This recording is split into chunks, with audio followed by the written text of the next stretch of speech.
Why do they keep losing these players to hamstring injuries? I mean, Arteta talking yesterday inevitably talks about the modern game, the intensity, the number of games as well. But you might say 2's careless, but 3. You know what? When Saka's on the pitch and he pulls a hamstring, you can get that. You can get that. The game's stopping and starting. We're having VARs. We're sitting there sometimes for 2-3 minutes. Substitutions. It happens, and with the weather being cold, I can't get my head around the Havertz one.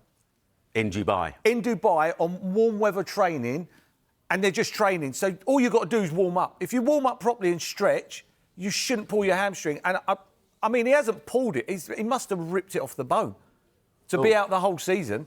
He's out till next season. It's lunchtime. It's lunchtime. People are eating. But he's out till next season. You know, these you get graded, but some are worse than others. And this is a really bad one for someone to turn around and go, whole season gone, be ready for next season. Why do you don't think he's warmed up properly? Surely he must have warmed up properly. It's impossible to pull your hamstring if you warmed up properly. Why is it impossible? Why It can happen. So, all right, I never pulled my hamstring once. I get what you're saying. Madueke did it last night. Hamstrings of iron, He pulled his hamstring.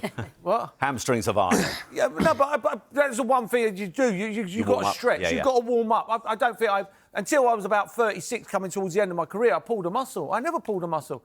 It's simple. You stretch. They run. You stretch. You as a ball player, you didn't stretch. You don't win trophies by not running around. That's what I'm saying. You don't win trophies by not running around. I'm joking. I'm sure that Tony Adams would have let me just stroll around doing what I wanted. No, but do you in their defence, Arteta said he blocked a ball in training, and that's how he tore it. So that's why I meant.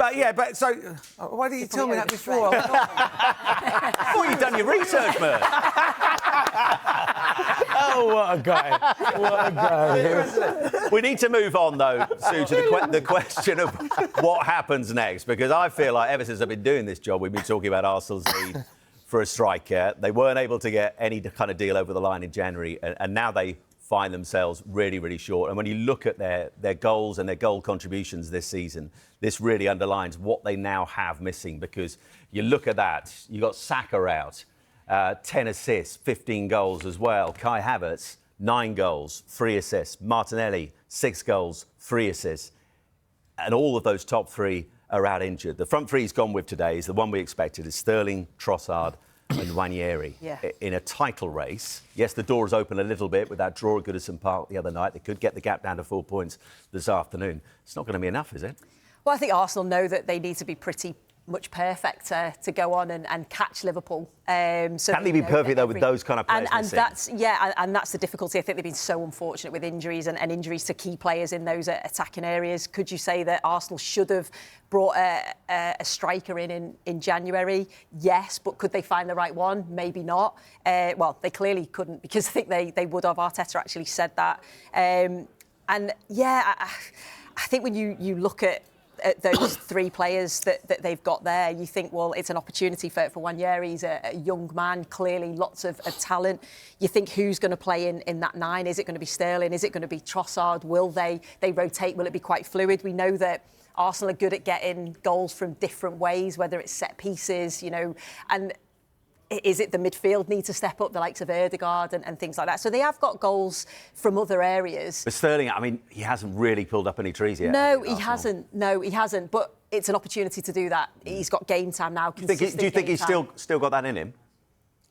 Well, I think Arsenal fans will be hoping that that's the case. It's difficult, isn't it, when you come into a game for 20 minutes and then you go out and then maybe you don't play for a couple of games. So he'll be hoping that that consistent run of games will allow him to do that. We know he's a top quality player and this is a chance for him now to show it. If I'm the manager now of Arsenal, I sit Sterling down, I bring him in the office, I say, you've got 5 or 6 games here, son. 5 or 6 games, go out, express yourself, enjoy yourself. Yeah. The last year or so, he's always been on that, if I don't do this in the next 60 minutes, I'm the first one off. And it's hard, we play, we've had times like that. You think, if I don't play well here, I'm going to be brought off, I'm the first one off. And it becomes... He's running out of that option, though, Arteta, isn't he? So he can say to them, the one for me is going to be Nwaneri. Yeah. He's not played that many games. He's been in, he's been out. Now the kid's got to play a long run of games, which will be difficult for him. The big advantage Arsenal got, there's still the back 7. The other 7 is their strongest 7. So they ain't got to go and score 4 and 5 goals to win a football match. Ben White's, he's back. Yeah, and they've got the back today. four, they've got the goalie, and they've got the midfield free. So they ain't got to score loads of goals. That's their biggest consolation. When you look at Arsenal's front three, I mean, Sterling was unbelievable a couple of seasons ago. Yeah. Trossard was signed for over 20 million with not long left in his contract. But there wasn't long left in his contract as well. So, I mean, he's shown before he's a top player. That front three would probably play for at least 10 of the other Premier League teams. You know, it's because of the. But they're not competing in a title race. Because of the level that the other ones are at. You know, you're looking at this front three and saying, well, they're way down in that. They're still 3 good players. Yeah. I mean, they can still cause problems.